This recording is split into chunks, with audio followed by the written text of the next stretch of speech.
All right, guys, Howdy. we're back and talking a little bit about proofs this time. This is section 2.6, Yep. and really kind of doing a preview for next chapter. Yeah. We don't get real deep into this in this chapter, but we're previewing for next chapter, and just trying to give you an example of what a proof is and so on. But that's what makes this a college prep course, Yeah. really, Yep. compared to pre-geometry, is the fact that we do proofs, and so they are important. It's kind of the idea of you're making your own you're making your own argument now and then Right. solving it. That's kind of the idea with proofs. We're not, in Algebra 1, we always just gave you the formula or gave you the problem and then all you had to do was solve it. With proofs, you're actually developing the problem and then solving it as well. Right, using that deductive reasoning we've Yeah. been talking about. Yeah. So, I mean, biggest thing I think that we want you to take out of this is don't freak out when you see some of this, and if you don't get it, it's not the end of the world right off the bat. We're going to do lots of practice on Yeah, this. we'll do lots of these, and it's a process because it's going to be a new way of thinking for a lot of you guys. Yeah, yeah. So let's dive in here. A proof. The definition of a proof is a logical argument. So that's what we've been trying to work towards. Logical argument that shows a statement is true. And in geometry, we use what's called a two-column proof. It's also called a T-bar. Yep. Statements and reasons are the two columns, and so that's what we're going to go through. And so we've had definitions, we've had postulates. Those are both things that we just accept to be true without proof. But now we're going to start using theorems, and theorems are statements that can be proven. Now we may not go through and prove them all, Right. but we will prove a few of them. But you just need to know that theorems are statements that can be proven. That's the definition of that. And so it allows for proofs to come involved there. All right.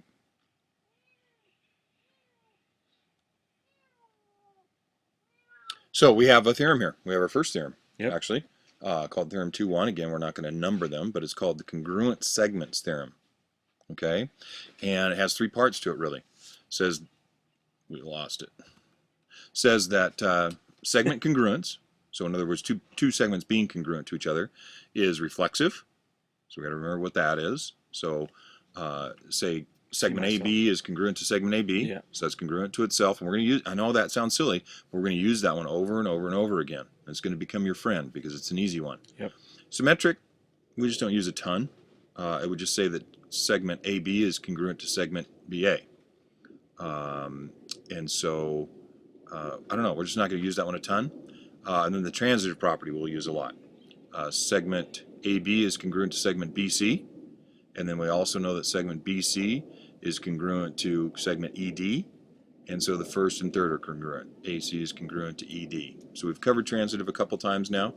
And so you need to get that whole concept of three things. One congruent to the second, second congruent to the third. Therefore, the first and third are congruent. So this is just saying that all those apply when we're talking about congruent segments. All right? Anything else there? No, pretty straightforward.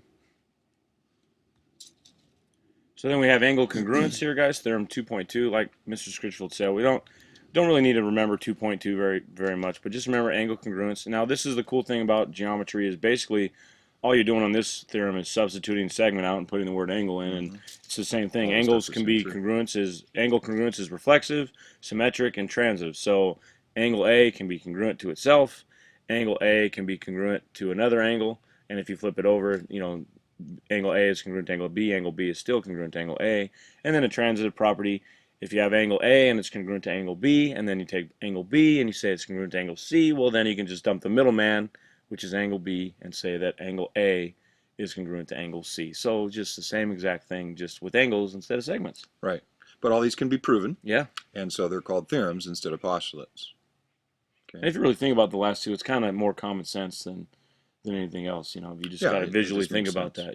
Think of a right angle, guys. I mean, all right angles are congruent. Mm-hmm.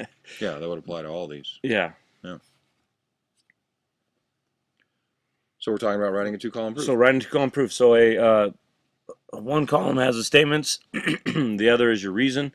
The first reason is always given, and then give a definition, postulate, property, or theorem to justify each statement. So it's kind of hard to visualize this until you guys see the next slide. But the key things I want you to remember is the left side will always be, your ideas, your statements that you're making to kind of answer the question, and then on the right side of the proof will always be this rule allows you to say that. So you're going to make a statement, and then you're going to say this rule allows me to say that. And what the nice thing is we can pull from postulates, algebraic properties, and theorems to justify each of our statements. So we're going to pull from a lot of different information, which is easy sometimes, but then harder in others. Right. So there's always going to be in a T-bar thing, and you'll see it on the next slide, but we draw a vertical line and then a horizontal line, label one of them statements, one of them reasons, and we're going to keep our numbering system in both columns to stay together so we know which reason goes with which statement. All right? So let's take a look at one. So here's a full proof. We kind of, didn't we already look at this? Yeah, one? we did look at this last one. So yeah. And so if we're given this diagram right here, we have segment AC broken up into AB plus BC as segment addition postulate, and it tells us that AB is 5, BC is 6, prove that AC does equal 11. Now that's our segment addition. Yep. Okay, but we're going to prove it within this very specific example. And really the only purpose of this is just to show you a basic proof. Yep. An example of a basic proof. And so our first statement is always what's given to us. That's just how you always start a proof. Yep, and I mean, guys, you got to look up at the top, at the very top of the proof, and say, okay, this is given, and then that's always the first thing you put down. Yeah. So in this case, we're given two things. You could separate those into two statements if you wanted to, or you could put them in one statement. It's not real critical that way. But the given up there is what we care about first, and so that's always our first statement because that's our given information. Okay. The prove is always going to be the last statement when we get there. Yep, so at the very end, it'll say prove AC equals 11, then you'll have a reason why. Right. And just like the last slide said, our first reason is always given because, again, we always write the given first in the statements. Okay. And so if we look at, and really it would be best for you to mark up your diagram once you have something that you know is true. So if it's given to you that AB is 5, that's why they wrote a 5 over there. BC is 6, we write a 6. If it would have been that those two were congruent, we would have put little slash marks on them to show that they're congruent. It just helps you to mark up your diagram so that you see what's going on in the diagram, and maybe that'll help you think of the next step. The real part is just the real challenge for most of these is the part that Mr. Scritchfield said at the end, so you can come up with your next step. That's going to be the challenge, part. is what should I say next? And so you got to think about what are they giving me, and then where do I need to go, and what steps am I going to take in order to do that? Right, right. So as we go to our next statement, it's going to be the fact that using our segment addition postulate that we just said, it's given that the whole segment is equal to part of it plus part of it. Okay, so the whole thing AC is equal to AB plus BC. We know that. We know that rule is true because we had the segment addition postulate for a while here, and so we're using that. And so since we know that's a rule, that's the reason that we have. That's the segment addition postulate. We know the segment addition postulate is true, so we can use it as a reason. And this also goes into that thing of in this proof specifically, is that we're going to go from the visual to the mathematical to the visual to the mathematical again, because in order to really set up some of these steps, you have to use the visual, postulates and theorems in order to even establish some of the ideas that we're going to use here. So you got to understand, guys, that remember geometry is always on two planes. You got the math plane and the visual. We just went visual, and then on the next step, we're going to go to the mathematical. Right, right, because we're just going to use some of our equality properties that we had in the last section. So we're going to do some substitution here. We know from the step above, step number 1, we know that AB is 5, BC is 6, and so we're just going to substitute those values out. Instead of AB, we put 5 because those are equal. You can substitute them. Yep. BC is 6, so we can substitute 6 for BC. All right. So the question is, what is the property that we're using by getting from step 2 to step 3? Well, again, we are substituting, and so this is the substitution property that we just talked about in the last section. All right. So we're substituting there.